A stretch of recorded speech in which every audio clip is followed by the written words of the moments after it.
Cette vidéo explique comment procéder correctement à une évacuation en utilisant la chaise EvacueScape.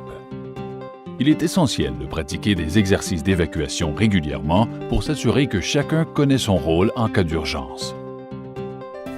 La chaise EvacueScape est spécifiquement conçue pour permettre à un individu de descendre les escaliers rapidement et en toute sécurité lors d'une évacuation.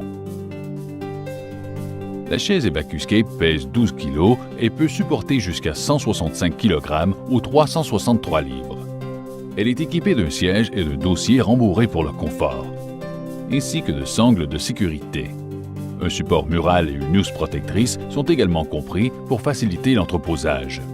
La chaise EvacueScape est conçue et fabriquée au Royaume-Uni.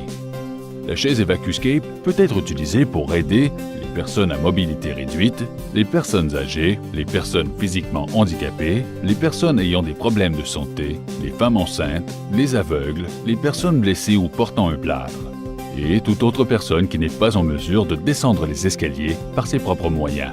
La chaise EvacueScape peut être utilisée lors des situations d'urgence comme les pannes de courant, les incendies, les inondations, les séismes et pendant les exercices d'évacuation et les fausses alertes qui nécessitent l'évacuation du bâtiment. La chaise EvacueScape devrait être placée à un endroit facilement accessible en cas d'urgence. Voici des exemples. À proximité des toilettes pour personnes handicapées, près d'un escalier de secours. En cas d'évacuation, la chaise EvacueScape peut être déployée en 4 étapes faciles et rapides. Enlevez la housse et retirez la chaise EvacueScape du support mural ou de sa position d'entreposage. Défaites la ceinture pour abaisser le siège et le système à chenilles. Abaissez le siège jusqu'à ce qu'il soit déployé à son maximum. Tirez les roues arrière jusqu'à ce qu'elles se verrouillent en place. Tirez les goupilles rétractables et levez la poignée jusqu'à ce qu'elle se verrouille. La chaise EvacueScape est désormais en mode transit et peut rouler sur des surfaces planes de façon simple et fluide. Pour passer du mode transit au mode descente, placez vos mains sur les côtés de la poignée plutôt que sur le haut. Inclinez la chaise EvacueScape vers l'avant jusqu'à ce qu'elle se bloque. Poussez les roues arrière vers l'avant jusqu'à ce qu'elles retrouvent leur position d'origine.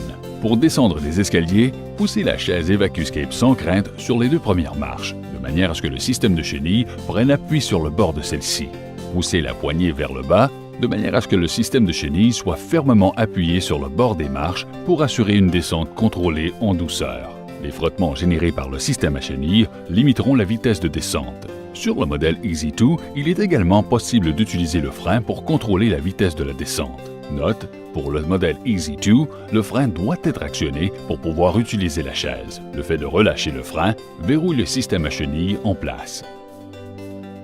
Lorsque la chaise EvacueScape atteint le bas des marches, déployez les roues arrière pour remettre le EvacueScape en mode transit et vous rendre à un escalier ou à la sortie. Pour remettre la chaise EvacueScape en position de rangement, il suffit de tirer sur les goupilles ajustables et de baisser la poignée jusqu'à ce qu'elle se verrouille. Inclinez la chaise EvacueScape vers l'avant jusqu'à ce qu'elle se bloque, puis poussez les roues arrière vers l'intérieur. Soulevez le siège pour le rétracter et verrouillez la ceinture. Placez la chaise EvacueScape sur le support mural ou en position d'entreposage avant de remettre la housse. EvacueScape, votre solution d'évacuation.